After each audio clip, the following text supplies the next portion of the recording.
नमस्कार दोस्तों, मैं निखिल कुमार आपका जीएस गुरु यूट्यूब चैनल में स्वागत करता हूं। Hope you all are healthy and fine.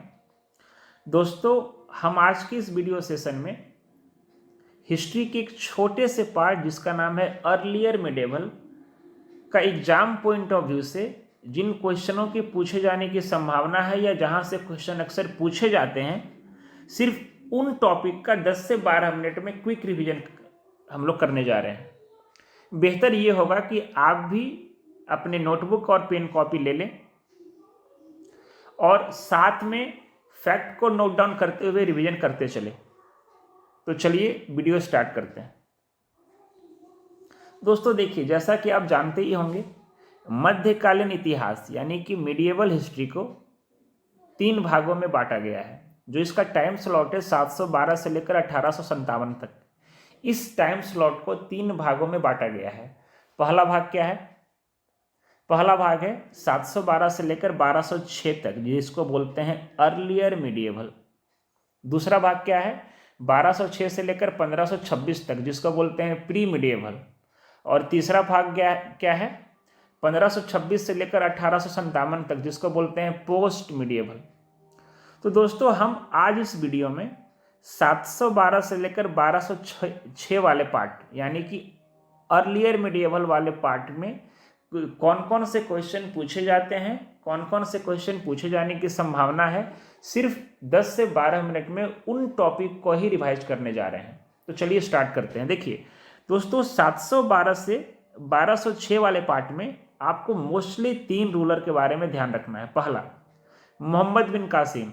Mohammad बिन कासिम से बनने वाले क्वेश्चन, अगर आपसे पूछेगा first Muslim foreign attacker, first Muslim attacker in India, आपको टिक करना है मोहम्मद बिन कासिम।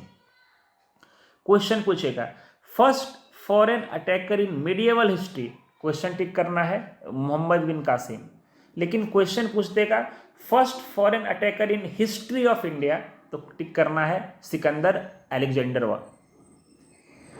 और आपको किन फैक्टों को मोहम्मद बिन कासिम के बारे में ध्यान रखना है? ये कहाँ से भारत आया था? ये भारत आया था ईरान से। जब ईरान से भारत आया था उस समय ईरान का खलीफा कौन था? अल हजाज। ये भारत में कहाँ कहाँ पे अटैक किया? 712 में सिंध में। जब सिंध में अटैक किया उस समय सिंध का राजा कौन था? उस राजा का नाम था दाहिर। और 713 में मुल्तान में। हमें मोहम्मद बिन कासिम के बारे में कहाँ से मालूम चलता है? तो ये चचनामा बुक से मालूम चलता है। चचनामा बुक का राइटर कौन था? तो ये एक अननोन राइटर के द्वारा लिखी गई पुस्तक है, क्योंकि जिसने लिखा उसने अपना नाम लिखना ही भूल गया। और हमें किन फैक्ट को ध्यान रखना है कि मोहम्मद बिन कासिम ने कौन सा टैक्स इम्पोज किया था?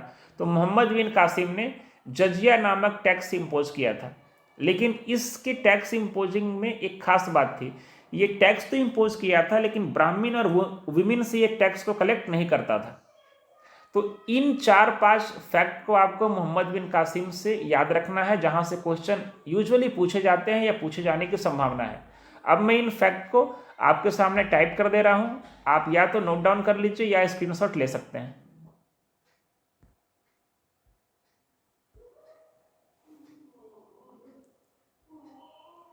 सात सौ बारह में आया था। कहाँ से आया था? ईरान से। कहाँ अटैक किया? 712 में सिंध पे, 713 में मुल्तान पे। चचनामा बुक से मुझे मालूम चलता है। और जजिया टैक्स इम्पोज किया था। उसके बाद दूसरे रूलर जिसके बारे में आपको ध्यान रखना है इस टाइम स्लॉट में, उसका नाम है महमूद गजनवी। महमूद गजनवी से जुड़े किन फैक्ट को आपको ध्यान में रखना है? महमूद गजनवी का टाइम स्लॉट क्या है?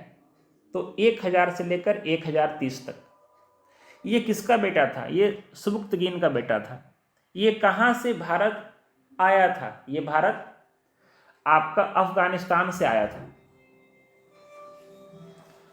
और ये जब भारत आया था तो महमूद गजनवी ने भारत में कितनी बार अटैक किया था? तो ये भारत में 17 बार अटैक किया था। उस 17 बार के अटैक में कौन कौन सा अटैक फेमस है? पहला अटैक 1018 वाला, मथुरा कन्नौज वाला, और 1025-26 वाला सोमनाथ टेम्पल वाला। अब आप सोच रहे होंगे कि मैंने सोमनाथ टेम्पल में 1025-26 क्यों कहा। देखिए, हिस्ट्री में प्लस माइनस फैक्ट होते रहते हैं, तो आपको ऑप्शन के हिसाब से टिक करना होता है। आप डिफरेंट हिस्टोरियन के बुक पढ़ेंगे तो आपको थोड़ा बहुत प्लस माइनस डेट मिलते रहेंगे।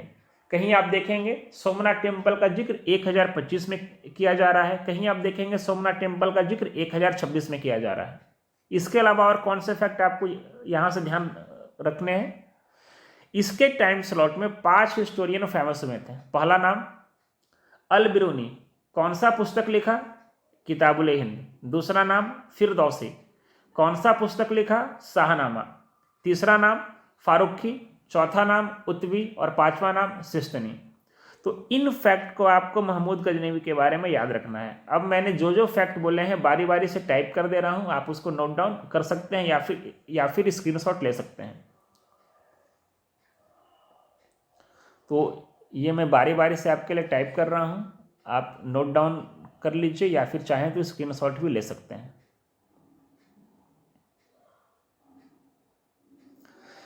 महमूद गजनवी के बाद जो तीसरा आपको इस टाइम स्लॉट में याद रखना है दिमाग में, उनका नाम है मोहम्मद गोरी।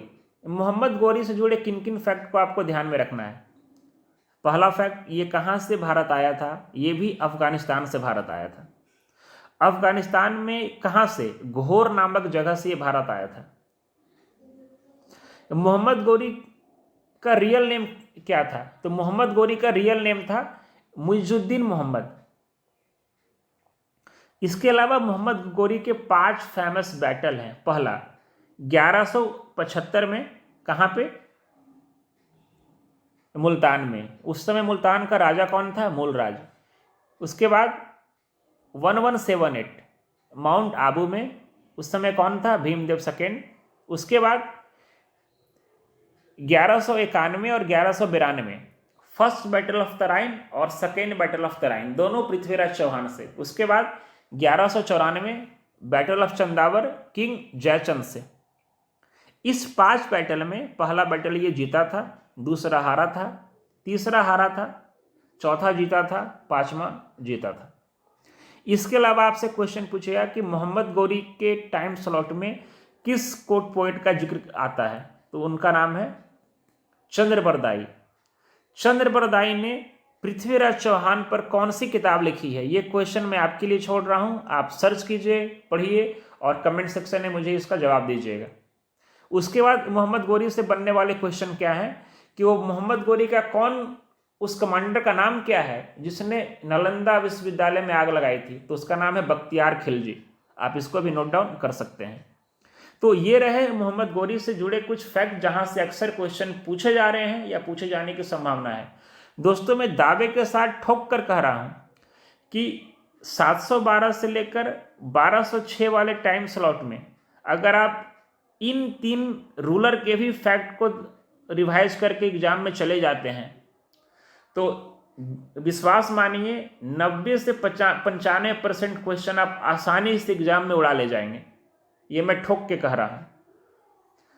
तो दोस्तों, इसी के साथ मैं ये वीडियो को यहाँ पर एंड करता हूं, क्योंकि आपका एग्ज़ाम है, आप एग्ज़ाम की तैयारी करते रहिए। और मैं इसी के साथ समय समय पर जब भी मुझे समय मिलेगा आपके लिए एग्ज़ाम पॉइंट ऑफ व्यू से कम टाइम में आपके रिवीजन पॉइंट ऑफ व्यू से कंटेंट में डालता रहूँगा। और अगर आप भी चाहते हैं कि या आपको किसी टॉपिक में किसी कंटेंट में दिक्कत हो रही है तो आप नीचे कमेंट सेक्शन में मुझे बता सकते हैं। मुझे समय मिलेगा तो मैं उस पर वीडियो बना के आपकी एग्जाम से पहले डालने की कोशिश करूंगा। तब तक के लिए आप लोग पढ़ाई करते रहिए, अपना ख्याल रखिएगा। Bye bye, have a nice day and take care. And अगर आपको वीडियो अच्छा लगा तो आप हमारे चैनल को लाइक कर सकते हैं, कमेंट्स कर सकते हैं, शेयर एंड सब्सक्राइब कर सकते हैं। So that's it for the day. Have a nice day, take care, bye bye and see you soon.